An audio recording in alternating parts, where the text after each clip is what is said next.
Crónicas del encierro.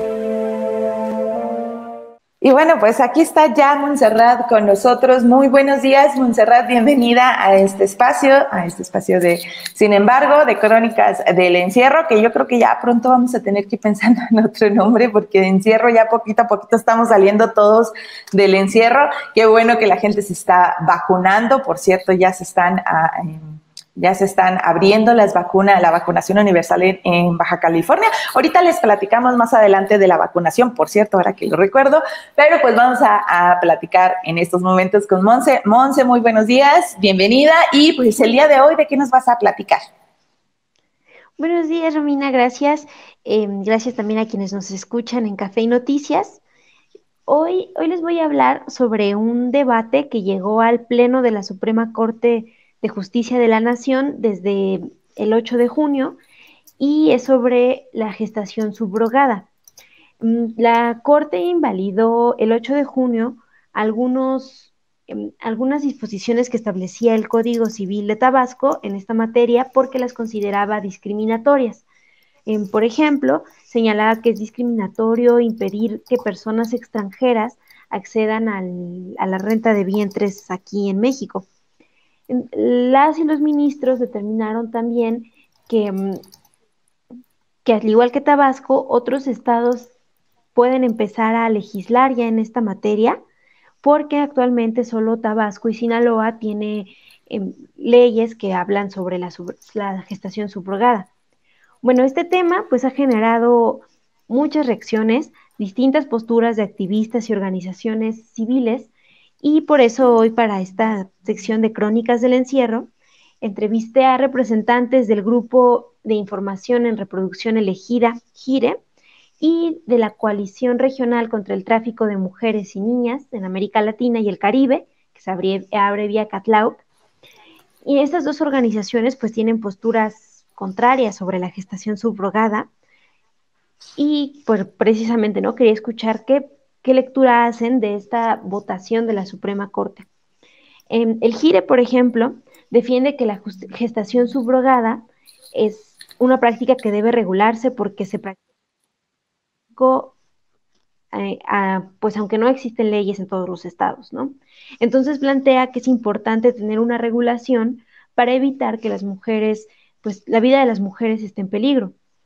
En esa ocasión platiqué con Verónica Esparza, que es abogada e investigadora del GIRE, y ella me habla sobre la definición que hace este grupo acerca de la gestación subrogada.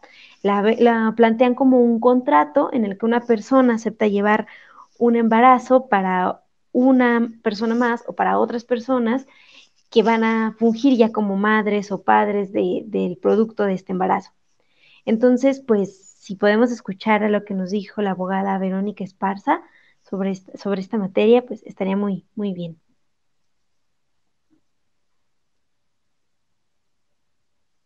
Bueno, pues es un contrato a través del cual una persona se puede llevar un embarazo para otra persona o para una pareja que tiene la intención de surgir como padre, ya sea como padre, si se trata de una pareja, o bien como padre o madre, si se trata de una persona en solitario, de todo este embarazo. La ministra Piña Hernández, que es la ponente de este proyecto, señaló que prohibir la gestación en general genera clandestinidad y esto pues implica un mayor riesgo para las partes, pero principalmente para las gestantes, así como incertidumbre para niños y niñas que nacen a partir de estos acuerdos, porque el Estado no puede ofrecer protecciones ni vigilar las condiciones en que se llevan a cabo esos procedimientos, ni asegurar que existe un verdadero consentimiento por parte de las partes que intervienen. Bueno, ahí está, esa fue Teresa Esparza. Otra postura, por ejemplo, de la Coalición Regional contra la Trata es de Teresa Ulloa, que es la directora de esta organización, y ella dice que la gestación subrogada pues sí violenta los derechos de las mujeres porque son vistas solo como mercancía, que con este tipo de legislaciones pues son vistas como incubadoras nada más. Y también menciona que, por ejemplo, lo aprobado por la Suprema Corte este 8 de junio no contempla un llamado a crear mecanismos que garanticen que las niñas y los niños que nazcan a través de este tipo de gestación estén protegidos. También está alertando sobre el crecimiento del turismo reproductivo en México. En un momentito la vamos a escuchar, pero por ejemplo ella comenta que ya actualmente es posible encontrar ofertas en internet de viajes turísticos para parejas, donde te dicen, pues, no sé, vamos a recorrer tal zona y además viene incluido con este paquete, ¿no? Para que gestionen pues, su maternidad de esta manera. Entonces dice que este tipo de paquetes se ofertan en México, en muchos estados, aunque solo en Tabasco y Sinaloa hay hay leyes que regulan la gestación subrogada. Entonces, pues, ¿qué les parece si escuchamos lo que nos dijo Teresa Ulloa? Se mercantiliza la maternidad y se reduce a las mujeres a incubadoras que se pueden alquilar para darle gusto a parejas que no tienen la posibilidad de concebir. Abre la puerta además al turismo reproductivo y nada más baste con estudiar qué ha pasado en los países donde lo han legalizado, como la India o Camboya, y las razones por las cuales echaron atrás esas legislaciones, por los abusos de que eran objeto las mujeres y los niños y niñas nacidos de esa manera. Lo que hizo la Suprema Corte de Justicia es no responder ni proteger los derechos de los bebés que nacen por ese procedimiento. Luego ya no sabemos nada si los usaron para prostitución y pornografía infantil, o tráfico de órganos, o trabajos forzados. ¿Qué pasa con esos niños? Si están bien tratados o maltratados o qué, no lo sabemos. Bueno, esta es la postura de Teresa Ulloa sobre la gestación subrogada aquí en México, y pues te platico que también ella está alertando, esta organización está alertando porque comentan que han acompañado varios casos de mujeres aquí en México a las que pues no se les habla con claridad sobre los efectos que la gestación subrogada va a tener en sus cuerpos, los efectos que las hormonas pues les van a provocar. Entonces son mujeres, ella me comenta, que en muchos casos pues viven en contextos precarios, y es la necesidad la que las lleva a alquilar sus vientres. Entonces dice que también en este tipo de procesos reproductivos, quienes realmente se benefician pues son las empresas, porque a las mujeres solo les dan un 10%, calculan que les dan un 10% de todo lo que ganan estas empresas, ¿no? Que se divide pues entre las clínicas, doctores, las reclutadoras, ¿no? Médicos. Entonces también hay una alerta porque a veces cuando las mujeres sus bebés nacen con algún tipo de malformación, suelen ser abandonadas, entonces ya tienen que hacerse cargo de estos niños cuando ya su situación económica era difícil. Y eso lo comento porque son casos que la CATLAU ha acompañado, esta organización que va en contra de la trata de mujeres y niñas, y es por eso que están en contra, ¿no? de la gestación subrogada. Mientras que Gire defiende que lo aprobado por la Suprema Corte sí reconoce esta desigualdad que muchas de las mujeres viven antes de alquilar sus vientres.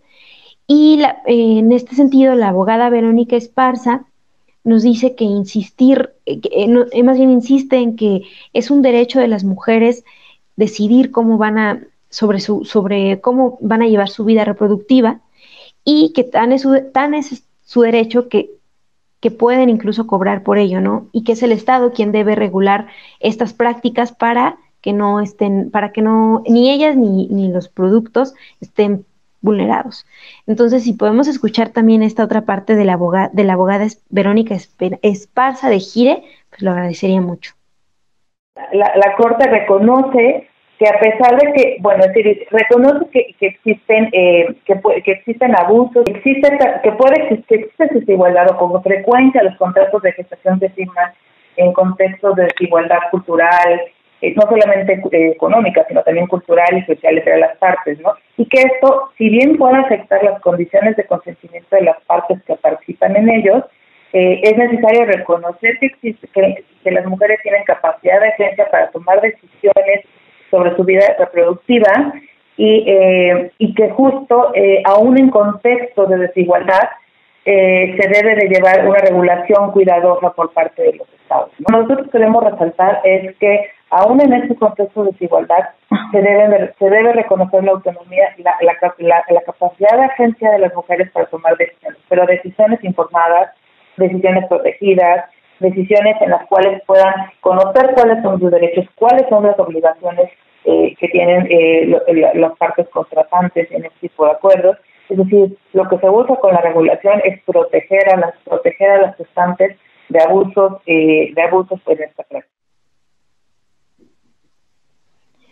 Bueno, y esta, como pueden ver, esta postura pues es contraria, ¿no?, a la que promueven otras organizaciones como CATLAUC, y justo critican que se vea a la gestación como un acuerdo comercial. Uno de los riesgos que ve esta coalición es la trata de personas, ¿no? Por último, me gustaría que escucháramos otro fragmento de la entrevista a Teresa Ulloa, que habla sobre este tema. Porque hay reclutamiento, en algunos casos hay transporte o traslado y hay acogida. Hemos detectado algunas granjas donde meten a muchas mujeres a que pasen todo el embarazo y las explotan porque la cantidad que se les paga, aunque se les pague, es mínima a comparación de las cantidades que cobran. La cadena de explotación se queda con el 90% de lo que se cobra. Son proxenetas reproductivos. Bueno, esto es lo que me comentaron estas defensoras. Yo les quería compartir estos dos puntos de vista, pero yo creo que lo que destacan y en lo que sí concuerdan es que la gestación subrogada sí se realiza en México con y sin leyes, y justo las mujeres que a veces se ven más afectadas son las que viven en contextos precarios y que sin estas regulaciones, sin reglas claras, al final son las que pagan realmente los costos, ¿no? Claro, es muy interesante lo que nos platicas, ¿no? Es como algunos otros temas, porque uno podría pensar, no, que no la legalicen, porque también vemos como este riesgo. Bueno, yo estaba pensando, ¿no? Yo ahorita lo estaba pensando con otras palabras, pero cuando una de tus entrevistadas dice proxenetas reproductivos, me llamó muchísimo la atención. Yo justo estaba pensando, a lo mejor no tanto como, bueno, no sé si pudiera entrar dentro del tema de trata, porque sabemos que el tema de trata es un poco como complicado realmente y no está muy bien determinado en la legislación. Así, hay muchas inconsistencias de qué es trata. Muchos la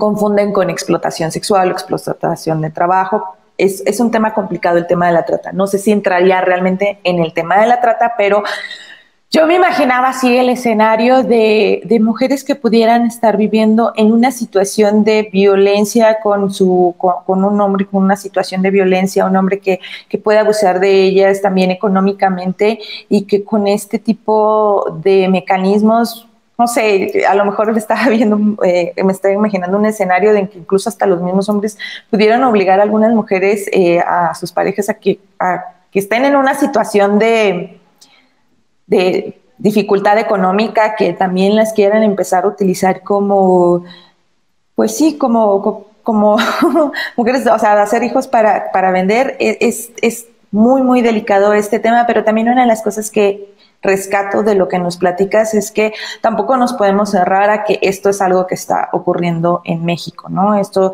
no se trata de que si legalices va a dejar o no va a dejar de ocurrir. sino, y lo llamativo es que sí está pasando en México, que sí está pasando esto de la maternidad subrogada. Y entonces lo que rescataría, y te pregunto entonces, es que en lo que necesitamos en México es que realmente se le ponga atención a cómo regular este tipo de prácticas para que las mujeres, pues, que son las que sufren mayor vulnerabilidad, bueno, no se queden con un poco menos, o esto que nos comentabas de que si el niño nace con alguna condición especial, ya no cumplen los tratos, no hay como alguna legislación en que haga que se cumplan los contratos de manera legal, como ponerle más el ojo legal a este tema que ya está ocurriendo en México. Sí, pues fíjate que estas dos posturas pues tienen gran peso, ¿no? En el país, en cuestión de organizaciones y defensoras que se están moviendo. Y lo que comentas, por ejemplo, de la trata de personas, de lo difícil que sería analizarlo desde esta perspectiva, pues sí, es algo que reconocen porque implicaría reformar la ley de trata, reformar todo y plantear así tal cual que la gestación subrogada entra dentro de los elementos, ¿no? Investigar con esta ley. Entonces sí sería un proceso bastante complicado, pero lo que la coalición y nosotros tenemos otros datos y las organizaciones que están como de este lado de no a la gestación subrogada, también dicen, por ejemplo, que pues que sí, o sea, que hay que estar muy, muy alertas porque con esta decisión que toma la Suprema Corte, aunque solo aplica para Tabasco, lo que sí está haciendo es sentar un precedente porque está haciendo un llamado a los otros estados a ya legislar, ¿no? A ya apurarse a ver este tema que dejaron, pues, años, ¿no? Porque Tabasco empezó a legislar sobre esta materia en 1997, Sinaloa en 2013, y desde entonces, pues, no hay otros estados, ¿no? que lleven este tema. Y sí, la otra postura precisamente es esta, apurarnos a legislar para cuadrar como todo este marco normativo, ¿no? Porque no nada más son las clínicas las que están actuando de manera pues irregular, es todo un esquema, ¿no? Son estos reclutadoras, notarios, ya con este fallo que da la Suprema Corte, con eso que resuelve, ya da pie a que más notarios puedan participar y ya se haga todo, o sea, más actores se involucren. Entonces, pues, yo la verdad no sabría como qué posición tomar en el sentido de qué es lo que se tiene que hacer, pero creo que lo que sí podemos hacer y que lo que sí coinciden estas entrevistadas, estas especialistas, es en que si existe, pues sí hay que regularlo bien y claro para que las mujeres no sean afectadas, porque eso que comentabas también pues es muy cierto, ¿no? Al final puede ser contraproducente para ellas por la situación de violencia que vivan. Claro. ¿Tienes datos o te dieron algunos datos? Por ejemplo, bueno, vemos que en Tabasco se vio el tema ante la Suprema Corte, pero en que si hay datos o aún no hay datos de qué entidades se podía presentar más o se da más esto de los mecanismos de gestación subrogada, ¿en dónde tiene más incidencia o no hay informes? Mira, Teresa Ulloa, que es la directora de la CATLAU, no tiene datos pues así tal cual, pero por ejemplo hay un dato interesante en el sentido de que en estos estados, Tabasco y Sinaloa, donde está regulado, dice que cada año suelen reportar, no sé, 50 niñas y niños que nacen mediante estos mecanismos, pero, o sea, dice que obviamente hay un subregistro que podrían ser mínimo 1,000, ¿no? Que están haciendo al año de esta manera. Y de los casos que ellas acompañan, sí han detectado, por ejemplo, en Nayarit, estos paquetes que te comento de turismo reproductivo, en Nayarit, en el Estado de México, varios casos de mujeres que les dicen, bueno, vas a someterte a estos métodos basadas en legislaciones de Tabasco. O sea, no son los notarios tienen sede en Tabasco, toda la clínica tiene sede en Tabasco, entonces pues es también una manera de dejar a las mujeres indefensas, ¿no? Porque con qué medios va a moverse a Tabasco a legislar a pelear sobre su caso. Entonces estos son los estados en donde ella comenta que han acompañado casos. Y sobre todo dice pues Pues, que ahora lo que viene es una batalla pues también legal, ¿no? Para que estos casos también lleguen ante los tribunales, ante los jueces y vean cómo empezar a buscar culpables, porque es una realidad, ¿no? La gestación subrogada y estos abusos, pues sí existen aquí en México. claro. Sí, tienen que castigarse, presentarse un precedente, ¿no? Para que se castigue y que si se va a hacer o donde se permita realizarlo, que se haga pues de manera conforme se establezca en las leyes. Pues te agradecemos muchísimo, Monse, que nos hayas traído este tema tan interesante. Ana Grace también manda un saludo ella menciona que este tema se estuvo discutiendo en la sala, en la primera sesión ahí en la corte también. Hay un comentario bastante interesante de Majaska, dice, en un país donde hay marginación y pobreza, esto que menciona Verónica Esparza es una defensa equivalente a cuando se compra un producto de consumo, pero los bebés no son productos de consumo. Pues sí, hay muchísimas posturas, es un tema complicado, dice Junior Aro, es muy, muy interesante lo que nos comentas y yo creo que vas a seguirle dando seguimiento a este tema, Monse. Sí, a ver también qué va a pasar, ¿no? Ya una vez que se publique, pues ya el fallo de la Suprema Corte, vamos a ver cómo reaccionan nuestros estados y cómo va a cambiar el Código Civil allá primero en Tabasco. Claro. Entonces, pues aquí Pues seguimos con más información. Claro. Pues muchísimas gracias, Monse, gracias por estar aquí con nosotros y pues nos vemos la próxima semana de aquí con Dan. Nos vemos, gracias. Hola.